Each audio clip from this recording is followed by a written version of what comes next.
तहसील अहमदपुर सियाल और तहसील शोरकोट और chief officer साहब की क़यादत के अंदर आज कश्मीरी भाई से यकजहती के हवाले से इस रैली का इनेकाद किया गया।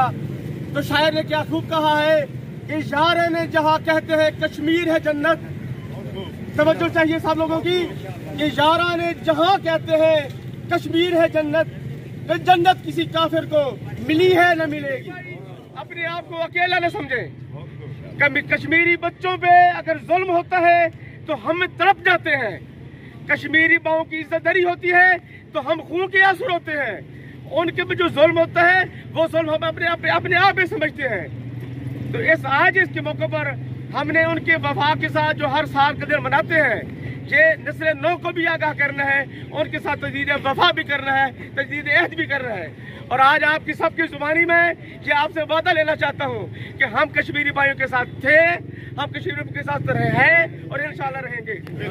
स्टार न्यूज़ की वीडियोस देखने के लिए हमारा चैनल सब्सक्राइब कीजिए, बेल के आइकन पर क्लिक कीजिए ताकि आप हमारी आने वाली तमाम वीडियोस से बाखबर रह सकें।